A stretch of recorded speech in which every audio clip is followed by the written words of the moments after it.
Assalamualaikum warahmatullahi wabarakatuh. Perkenalkan, nama saya Andre Wiragama dari kelas 11 F3. Di sini saya akan menjelaskan peradaban Islam pada masa modern. Lanjut pembahasan. Yang pertama kita akan menjelaskan deskripsi Islam pada masa modern. Yang kedua, tokoh-tokoh Islam pada masa modern. Yang ketiga, meneladani tokoh-tokoh Islam pada masa modern. Yang keempat, peradaban Islam pada masa modern. Yang kelima, dampak gerakan pembaruan di Indonesia. Yang keenam atau terakhir, mengambil manfaat Islam pada masa modern. Lanjut, deskripsi Islam pada masa modern. Teman-teman mungkin sebagian ada yang nggak tahu ada apa jadi di peradaban modern. Sebagaimana dalam pembahasan sebelumnya, bahwa periodisasi Islam dibagi menjadi 3 periode, yaitu Islam pada masa klasik, pertengahan, dan modern. Nah, sekarang di sini saya akan menjelaskan atau membahas pada masa modern saja. 1. Islam pada masa modern. Masa modern menurut Harun Nasution dimulai dari tahun 1800 sampai sekarang atau 2025. Masa ini disebut dengan zaman kebangkitan Islam. Ekspedisi Napoleon Bonaparte di Mesir yang berakhir tahun 1801 Masehi membuka mata dunia Islam terutama di Turki dan di Mesir akan kemunduran dan kelemahan umat Islam. Raja dan pemuka-pemuka Islam mulai berpikir dan mencari jalan untuk mengembalikan kejayaan Islam. Padahal periode klasik Islam menjadi panglima dalam peradaban sebaliknya. Di Barat pada masa itu masih mengalami kegelapan. Sedangkan masa modern ini ditandai dengan adanya kesadaran umat Islam terhadap berbagai bidang, khususnya dalam bidang ilmu pengetahuan dan teknologi. Kondisi saat itu, negara-negara Islam banyak dijajah oleh penjajah. Oke, lanjut. Banyak negara Muslim mengikuti gerakan pembaruan tersebut, sehingga lahirlah suatu tatanan baru dalam dunia Islam, yaitu kebangkitan dunia Islam, baik di bidang ilmu pengetahuan, politik, pendidikan, maupun kebangkitan melawan penjajah. Usaha untuk memulihkan kembali kekuatan Islam dikenal dengan gerakan modernisasi atau pembaruan yang didorong oleh 3 faktor. Faktor pertama, pemurnian ajaran Islam dan unsur-unsur asing yang dipandang sebagai penyebab kemunduran Islam.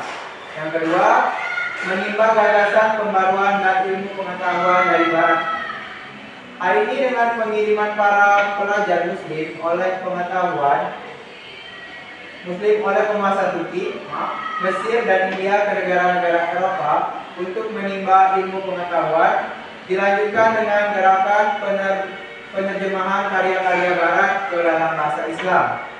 Yang ketiga atau yang terakhir, kondisi negara-negara Arab seperti Mesir, Turki di bawah jajahan negara-negara Eropa, khususnya di Prancis. Oke, lanjut. Pembaruan di beberapa negara tidak terlepas dari peran atau tokoh-tokohnya yang akan dibahas diantaranya dari Mesir, yaitu ada Muhammad Ali Pasha, Rifa'ah Bidawi, Rafi'at At-Tahwi, Jamaluddin Al-Faghani, Muhammad Abid, Rashid Ridha, kemudian dari Turki yaitu Sultan Mahmud II, Nabi Kemal, sedangkan dari India yaitu Said Ahmad Khan dan Muhammad Iqbal. Tokoh-tokoh Islam pada masa modern. Yang pertama ada Muhammad Ali Pasha. Muhammad Ali Pasha dilahirkan di Kawala yang berada di bagian utara Yunani pada bulan Januari 1765 Masehi. Ayahnya bernama Ibrahim Akha dari Turki. Secara ekonomi keluarganya termasuk tidak mampu, tetapi dia termasuk anak yang cerdas dan pemberani. 2 hal itulah yang mengantarkannya menjadi pemimpin di Mesir dan salah satu pembaharu di dunia Islam. Salah satu jasa besarnya adalah berhasil menyelamatkan Mesir dari pendudukan Napoleon dari Prancis sehingga Sultan di Turki merestui Muhammad Ali menjadi wali Mesir. Lanjut. 2. Tokoh-tokoh Islam pada masa modern. Lanjut masih di Muhammad Ali Pasha. Pemikirannya yang pertama mengirimkan pelajar Mesir ke Prancis, Italia, Inggris, dan Australia sebanyak 311 antara tahun 1813 sampai 1849. 2.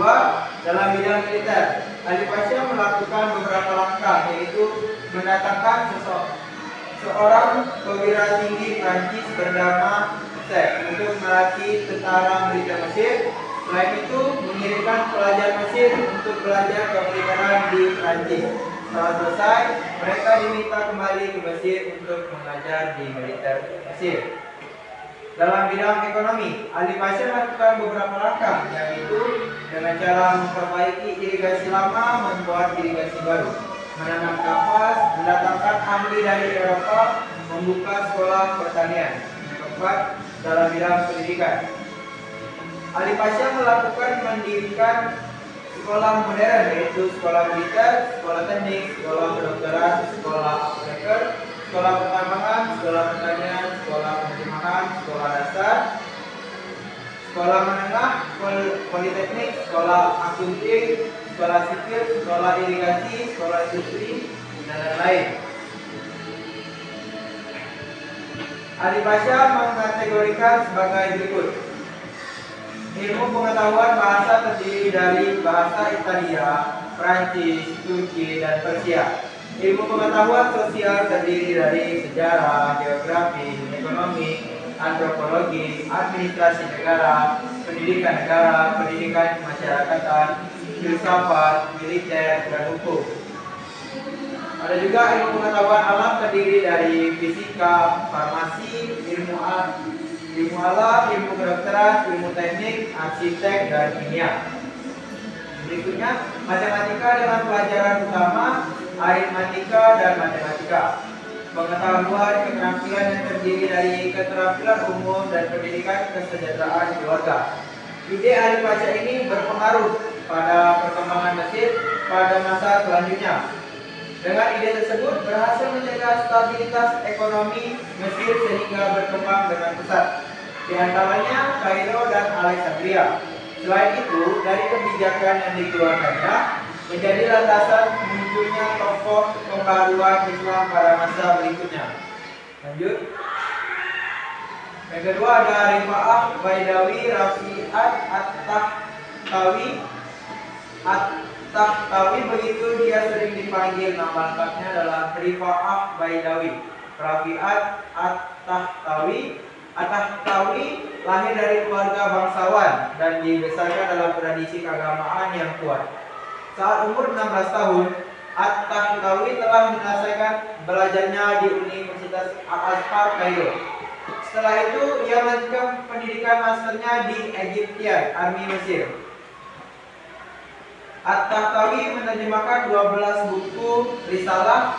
Setelah pulang dari Prancis, At-Tahtawi diangkat menjadi direktur sekolah penerjemahan pada masa pemerintahan Muhammad Ali Pasha.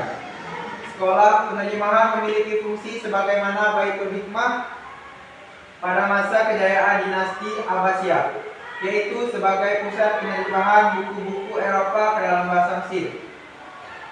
Ia berhasil menerjemahkan sekitar 20 buku berbahasa Prancis dan mengedit puluhan karya terjemahan lainnya. Terus ada pokok-pokok pemikiran At-Tahtawi adalah yang pertama di bidang pendidikan, meliputi dua hal, yaitu pendidikan harus universal dan emansipasi wanita. Pendidikan adalah hak semua golongan, baik laki-laki maupun perempuan, tanpa membedakan status ataupun jenis kelamin. Pandangan ini memiliki dua dampak, yaitu pemerataan pendidikan dan emansipasi. Selain itu, pendidikan tidak hanya mengajarkan ilmu pengetahuan, tetapi juga membentuk kepribadian dan menanamkan sikap rasa cinta terhadap bangsa. Yang kedua, di bidang ekonomi. yaitu orang Mesir dahulu terkenal kaya lantaran tergantung pada tanah yang subur. Oleh karena itu perlu melakukan perbaikan di bidang pertanian, yaitu dengan menanam pohon kapas, anggur, zaitun, pemeliharaan lebah, ulat sutra, termasuk pengadaan pupuk tanam yang murah. Perbaikan irigasi, selain itu menganjurkan untuk melakukan perbaikan jalan yang menghubungkan satu tempat ke tempat lain. Kemudian perlu juga membangun jembatan dan alat komunikasi.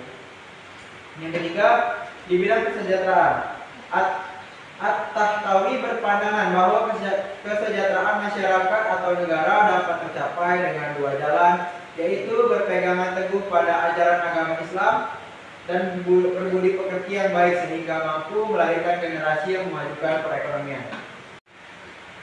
Yang keempat, bidang pemerintahan. Menurutnya contoh pemerintahan yang paling ideal adalah pemerintahan pada masa Rasulullah SAW dan para sahabat.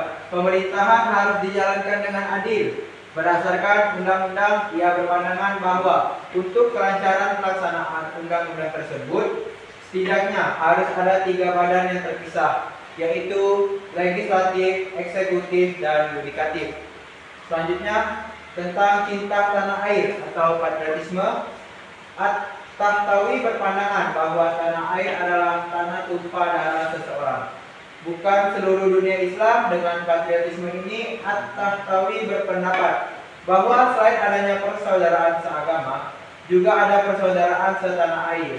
Persaudaraan satu tanah air ini ternyata lebih dominan, sehingga patriotisme menjadi dasar kuat untuk mendorong seseorang atau golongan untuk mendirikan tatanan masyarakat yang beradab. Lanjut, yang keenam, tentang ijtihad. Menurut At-Tahtawi bahwa ijtihad masih terbuka bagi umat Islam.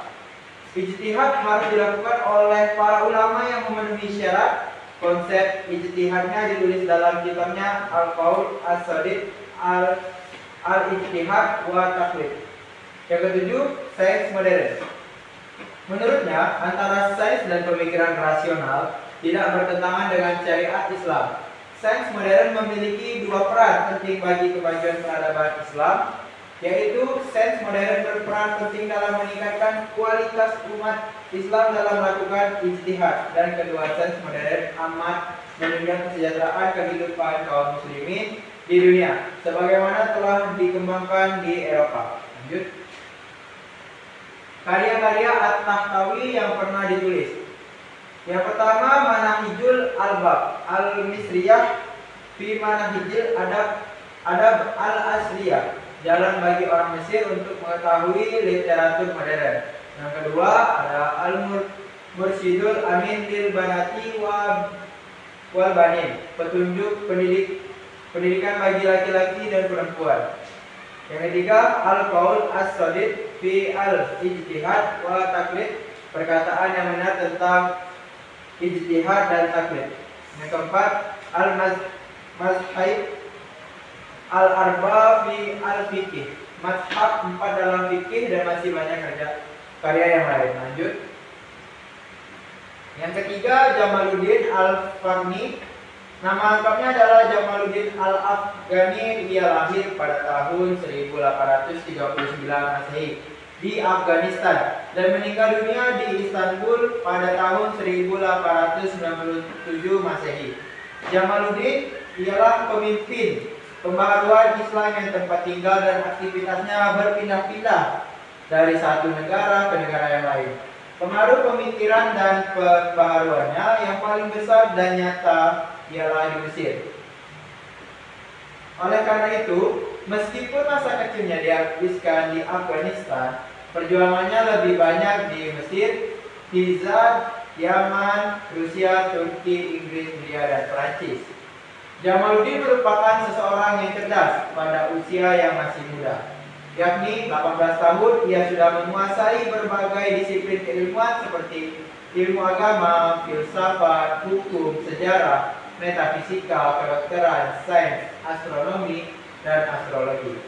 Dalam karirnya, Jamaluddin pernah menjabat sebagai Perdana Menteri di Afghanistan, tetapi saat itu Inggris mencampuri masalah politik dalam negeri. Ia pun meninggalkan Kabul dan pergi ke India. Di India ternyata juga sudah diinterview Inggris sehingga ia berpindah ke Mesir pada tahun 1871. Lanjut, pokok-pokok pemikiran Jamaluddin Al-Afghani. 1. Penyebab kemunduran Islam disebabkan beberapa hal, yaitu akhlak buruk dan acuh terhadap ilmu pengetahuan, kelemahan umat Islam dalam segala sektor, dan kurangnya usaha dalam mencerdaskan umat, baik untuk menekuni dasar-dasar ilmu agama maupun upaya transformasi ilmu pengetahuan. Interpretasi tentang makna qadar yang salah sehingga memalingkan dari usaha dan kerja keras. Kekeliruan dalam memahami hadis Nabi Muhammad SAW bahwa umat Islam akan mengalami kemunduran pada akhir zaman. Yang kedua, menggulirkan Islamisme, yaitu paham yang bertujuan mempersatukan seluruh umat Islam di dunia. Hal yang melatar belakangi pemikiran tersebut adalah dominasi kolonial Barat di dunia Islam pada masa itu. Berikutnya, pokok-pokok pemikiran Jamaluddin Al-Afghani. Yang ketiga, antara laki-laki dan perempuan memiliki kedudukan yang sama. Keduanya memiliki akar untuk berpikir. Ide pembaruannya tentang kesetaraan gender ini pun berdampak emansipasi wanita. Yang keempat, berusaha mengubah sistem pemerintahan autokrasi menjadi demokrasi. Yang ketiga, Muhammad Abduh. Nama lengkapnya adalah Muhammad Abduh Hasan Khairullah. Ia dilahirkan di Mahalat-Nas, Subra Kit Al-Bahira, Mesir tahun 1849 Masehi. Ia masih keturunan Umar bin Khattab. Dari garis ibunya, Abduh belajar agama ke Syekh Ahmad pada tahun 1862. Kemudian ia melanjutkan ke Universitas Al-Azhar, Kairo pada tahun 1866. Setelah menyelesaikan studinya, ia mengajar di Al-Azhar. Puncak karirnya, ia menjadi mufti pertama di Mesir pada tanggal 3 Juni 1899. Muhammad Abduh meninggal pada tanggal 11 Juli 1090. Dalam bidang pokok-pokok pikiran Muhammad Abduh. Yang pertama dalam bidang pendidikan, yaitu menawarkan agar dilakukan lintas disiplin ilmu, yakni antara kurikulum, madrasah, dan sekolah, sehingga menghilangkan dikotomi. Yang kedua, kekuasaan negara harus dibatasi oleh konstitusi yang dibuat oleh negara yang bersangkutan. Dua, tokoh-tokoh Islam pada masa modern. Berikutnya adalah Muhammad Iqbal. Muhammad Iqbal lahir di kota Sialkot di Punjab pada tanggal 9 November 1877. Ia berasal dari keluarga kelas menengah yang sederhana. Pendidikan agama didapatkan dari orang tuanya yang juga tokoh sufi di India. Setelah itu, ia belajar di Maktab Surau. Pendidikan formalnya ditempuh di Scottish Mission School di Sialkot, kemudian dilanjutkan di Government College di Lahore. Ia mendapatkan gelar Bachelor of ITDA. Dianya pada tahun 1897. Lanjut. Puncak karirnya, ia terpilih menjadi Presiden Liga Muslim pada tahun 1930. Liga Muslim ini memiliki peran yang strategis dalam pergerakan kemerdekaan di India. Selain itu, ia menjadi kunci utama dalam pendirian negara Pakistan sebagai sebuah negara Islam yang terpisah dari negara India. Meskipun tidak sempat menyaksikan langsung pendirian berdirinya negara Pakistan, tetapi karena jasanya, ia tetap dikenal menjadi pahlawan nasional di Pakistan. Namanya diabadikan menjadi nama lapangan terbuka antar bangsa Alama Muhammad Iqbal di Lahore. Pokok-pokok pikiran Muhammad Iqbal. Yang pertama, bercita-cita membangun sebuah peradaban baru yang anggun, yaitu perpaduan antara peradaban barat dan timur. Keduanya dipadukan antara penalaran, ziraki, dan cinta. Menurutnya, apabila cinta dan penalaran berpadu, niscaya akan terciptalah sebuah dunia baru. kekurangan barat diisi timur dan kekurangan timur diisi barat. Yang kedua, Al-Quran merupakan kitab yang lebih mengutamakan amal daripada cita-cita. Al-Quran sebagai landasan dalam membentuk sebuah peradaban baru dan kehidupan sebagai suatu proses cipta yang kreatif dan progresif. Lanjut. Yang ketiga, pintu ijtihad masih terbuka. Ijtihad merupakan dasar pergerakan dalam Islam. Ijtihad dibutuhkan pada setiap zaman untuk menyesuaikan ajaran Islam dengan tuntunan zaman. Yang keempat, mencita-citakan kebangkitan kembali umat Islam dari tidur panjangnya, berharap agar umat Islam dapat menerima kehidupan yang dinamis. Karakter berpikir dinamisnya menurutnya adalah menganut pola pikir yang kompleks, yaitu pola pikir yang kritis dan kreatif, menganut pola pikir maju dan berkembang, memiliki pertahanan diri yang lebih besar, memiliki psikodinamika yang kompleks, dan memiliki kepribadian yang luas. 3. Pengaruh Islam pada masa modern bagi Indonesia. Munculnya gerakan pembaruan dalam Islam merupakan wujud dari bentuk kesadaran umat Islam dari ketertinggalan dan keterbelakangan. Gerakan pan-Islamisme yang digaungkan Jamaluddin Al-Afghani merupakan cikal bakal dari gerakan kesatuan untuk menentang penjajah. Begitu juga di Indonesia. Hal itu menjadi inspirasi agar di Indonesia dapat terlepas dari penjajah. Setidaknya sejak dibukanya terusan Swiss tahun 1869, setiap tahun ribuan umat Islam di Indonesia menunaikan ibadah haji. Banyak para haji dan ulama yang melakukan perlawanan terhadap penjajah selama di Mekah. Menurut Dede Renor, mereka memperoleh bacaan-bacaan di tempat pendidikan agama dan turut serta dalam kehidupan dan usaha-usaha pan-Islamisme. Di antara perang yang dimotori para ulama melawan penjajah Belanda adalah perang Padre di Minangkabau 1821 sampai 1827. Perang di Ponegoro di Jawa 1825 sampai 1830. Perang Aceh atau di Aceh 1873 sampai 1904. Perang Banjar di Kalimantan 1854 sampai 1864. Lanjut. 4. Bukti peradaban Islam pada masa modern. Peradaban Islam pada masa modern mengalami kemajuan yang dilihat dari negara-negara Islam, khususnya di Mesir, Arab Saudi, Irak, Iran, Malaysia, Brunei Darussalam, Kuwait, dan di Indonesia.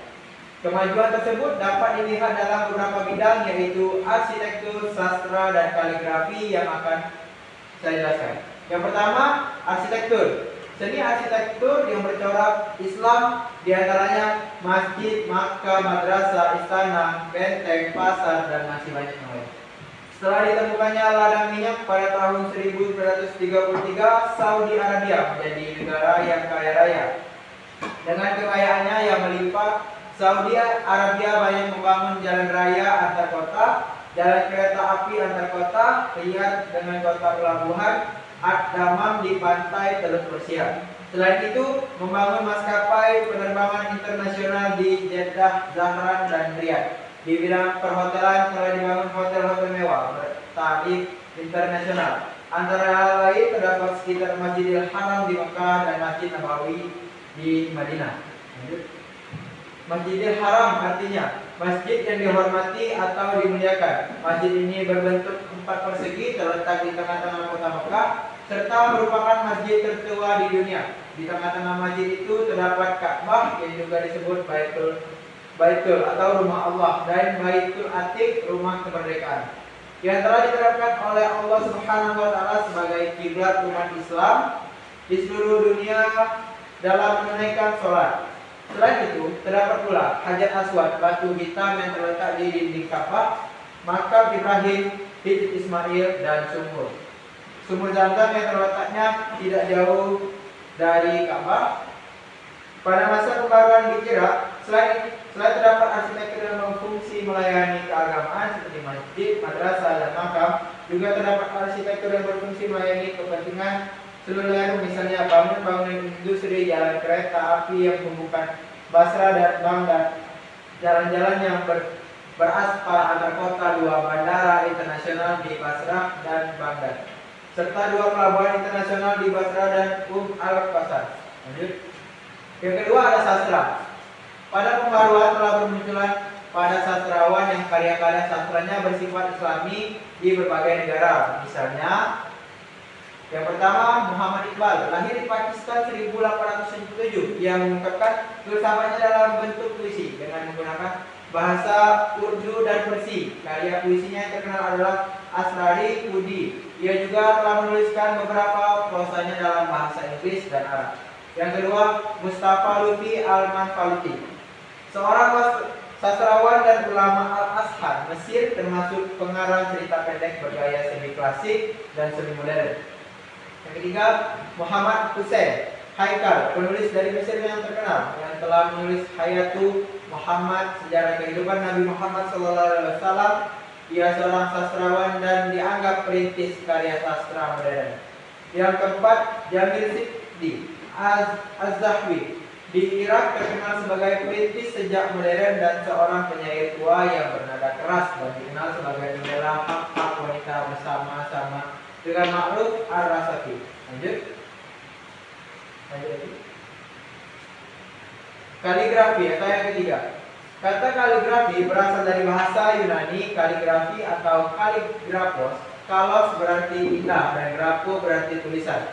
Jadi kaligrafi berarti tulisan aksara indah yang mempunyai nilai estetik dalam bahasa Arab. Kaligrafi disebut kat yang berarti tulisan indah yang memiliki nilai estetis. Kaligrafi atau disebut kat merupakan satu-satunya seni Islam yang murni dihasilkan oleh seorang Islam. Berbeda dengan seni Islam lainnya seperti seni lukis dan ragam hias yang terpengaruh unsur non-Islam, kaligrafi terdiri dari bermacam-macam gaya, antara lain 6 macam gaya yang disebut Al-Aqlam, As-Sittah, The Six Hand Styles. Lanjut. Seni kaligrafi berkembang sangat cepat ke seluruh pelosok dunia, khususnya ke negara-negara yang penduduknya mayoritas umat Islam seperti di Indonesia. Seni kaligrafi dipakai sebagai hiasan di masjid-masjid, penyekat ruang, hiasan dinding rumah, kotak penyimpanan perhiasan, alat-alat rumah tangga, dan lain-lain. Lanjut. Manfaat belajar peradaban Islam pada masa modern. Manfaatnya yang pertama, menguasai ilmu pengetahuan dan teknologi dengan berlandaskan agama yang kokoh dan membawa koyok umat Islam di masa depan. Yang kedua, mengkaji Al-Quran, hadis, dan ijtihad para ulama sebagai fondasi untuk membangun peradaban umat Islam yang rahmatan lil alamin di masa yang akan datang. Lanjut. Kesimpulan atau yang terakhir, peradaban Islam mengalami kemunduran pada masa pertengahan, terutama dalam bidang pendidikan, politik, perdagangan, kebudayaan, dan teknologi. Peradaban Islam modern ditandai dengan lahirnya tokoh-tokoh pembaharu seperti Muhammad Abduh, Jamaluddin Al-Afghani, Muhammad Iqbal, dan Rashid Ridho. Gerakan pembaruan Islam merupakan wujud kesadaran umat Islam akan ketertinggalan dan keterbelakangan. Peradaban Islam modern diarahkan untuk rasional ilmiah agar dapat memecahkan masalah di kehidupan yang asli. Peradaban Islam modern bertujuan untuk memajukan kejayaan Islam agar mampu bersaing dengan dunia luar. Sekian video dari saya. Saya mohon maaf jika ada salah kata. Sekian dari saya. Wassalamualaikum warahmatullahi wabarakatuh.